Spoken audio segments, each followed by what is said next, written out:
Baik pemirsa Temanggung TV, kembali bersama saya Arin Khairina, tentunya di Momongan, ngomong-ngomong seputar anak. Masih bersama dengan Ibu Novita ya Bu ya.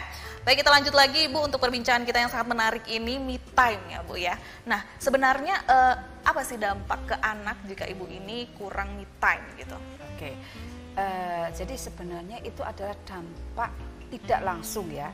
Dampak tidak langsung dirasakan oleh si anak yang nanti efeknya akan kelihatan ketika si anak itu sudah tumbuh berkembang menjadi besar, remaja, dewasa dan sebagainya. Itu jadi dampaknya akan kelihatan beberapa tahun kemudian. Nah, contohnya apa tuh Bu? Contohnya gini, ketika ibu yang kurang me time, itu biasanya tadi saya katakan bahwa ibu akan sering ngomel, marah-marah gak jelas, diajak ngobrol gak enak, ya kan? Jadi si anak akan merasa kok tidak bahagia gitu ya Bu? Gak enak sih, ibu ini gimana sih? Maksudnya kok ini tiba-tiba belum aku ngomong udah disamber aja. Ya karena ibunya sudah belum sudah emosi duluan kan? Karena udah capek mikir banyak masalah. Sedangkan si anak itu sebenarnya menanyakan atau bahkan dia hanya mau cerita yang sepele, tapi tanggapan ibunya sudah voltasenya sudah naik. Nah, anak menjadi tidak nyaman berada di rumah, ya kan? Terus dia merasa kok aku berjarak dengan si ibu karena dia menghindari kontak secara langsung. Hubungan batinnya si jadi kurang jadi ya Bu?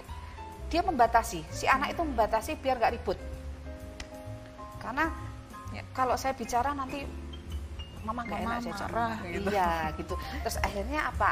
Anak mencari kebahagiaan di luar ibunya. Nah, kalau kebetulan si anak itu dia berada di lingkungan yang baik, nggak masalah. Artinya masih bisa berkembang secara wajar, ya, secara wajar. Tetapi ketika dia ternyata nyaman dengan rekan-rekan atau teman-teman atau lingkungan yang tidak baik, si anak akan ikut. Nah, itu kan dampaknya akan dirasakan bertahun-tahun kemudian. Nah, seperti itu. Itu salah satu contohnya begitu, Mbak. Nah, baik Ibu, itu kan untuk anak yang mungkin sudah bisa bersosialisasi di luar ya Bu ya. Apakah ini juga berdampak buruk kepada anak yang masih usia dini 0 sampai 1 tahun seperti itu misalnya Bu? Betul. Saya katakan tadi bahwa dampak itu tidak bisa seketika dirasakan ya.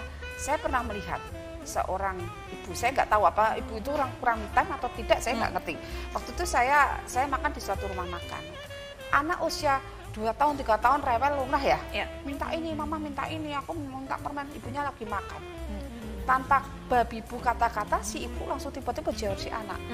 Anak nangis kan. Nah, seperti itu. Saya sendiri juga kaget, tuh, kok begitu sih? Ada apa kan? Itu tanda tanya buat saya. Nah, akhirnya apa? Anak akan takut mendekati si ibu. Baik. Dia juga akan mencari orang lain yang bisa menerima dia. Itu yang pertama. Yang kedua adalah sikap-sikap atau perilaku ibu itu akan dicontoh oleh si anak itu sehingga dia akan memperlakukan teman-temannya atau lingkungannya seperti itu. Wah, itu yang bahaya ya Bu ya. Nah, itu akhirnya nanti anak menjadi egois, nanti anak menjadi kurang bisa bertoleransi, si anak suka marah-marah juga. Betul, ya Bu ya. Iya, seperti itulah. Baik. Yang akan terjadi. Nah, Ibu, sebenarnya berapa lama sih waktu wajar untuk ibu ini me time gitu? Sebenarnya tidak ada patokan yang jelas ya. Wajarnya itu tergantung kebutuhan, ya kan? Ketika si ibu dan jangka waktu lama tidak ada me time, tentunya dia membutuhkan waktu yang relatif lebih lama untuk me time itu sendiri. Karena me time itu macam-macam.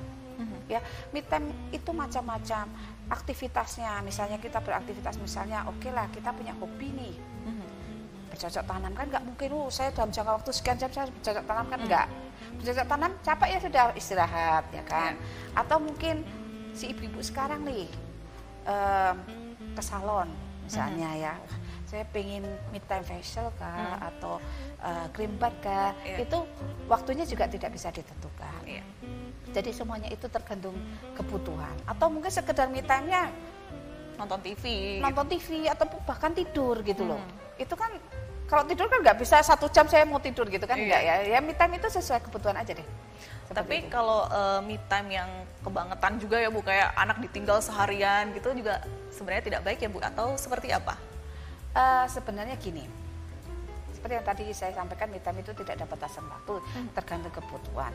Oke lah, kalau sesekali ya, jangan berkali-kali ya. Kalau itu emang ibunya aja yang pengen ya, mau ninggalin anaknya. Betul, ya? betul. Nah, sesekali boleh kok. Iya. Asal apa? Ada koordinasi di antara anggota keluarga dengan suami, ataukah mungkin dengan orang tua si ibu atau mertua dan sebagainya, itu bisa dikondisikan. Asal memang ada persetujuan di antara pihak yang berkepentingan tersebut. Jadi nggak masalah sebenarnya sih. Nah, gitu. itu kadang Bu, kita sebagai ibu kadang susah gitu mengkomunikasikan dengan keluarga, misalkan pada mertua ataupun suami kayak gitu. Sebenarnya gimana sih Bu cara komunikasi atau pendekatan dengan keluarga ini?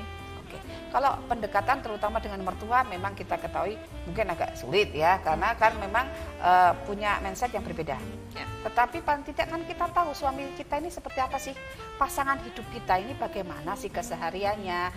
Kita harus tahu selahnya, waktu dia kondisi seperti apa, kita bisa bicara apa. Jalan waktu dia datang dari kantor kemerungsung, orang bilang ya, masih sumpah ya, belum ada gitu sampai kan. Pak besok kan ya Pak, besok saya ini kan mau janjian dari jam sekian sampai jam sekian, nanti Bapak pulang ya, nanti anak-anak dikasih makan marah. Udah disusun gitu ya Bu ya pertanyaan-pertanyaannya. Betul. Bapak ini enggak?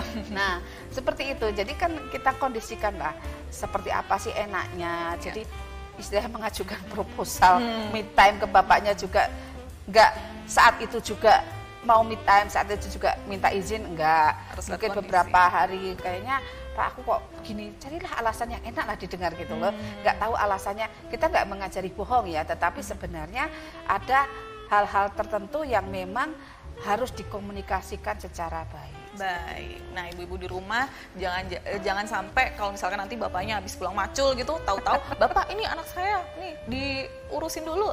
Mama mau ke salon gitu misalkan ya Bu ya. Itu malah jadi masalah lebih lagi. Iya, baik pemirsa. Habis ini kita akan berjumpa kembali tentunya di segmen selanjutnya. Jangan kemana-mana, tetap di Momongan, ngomong-ngomong seputar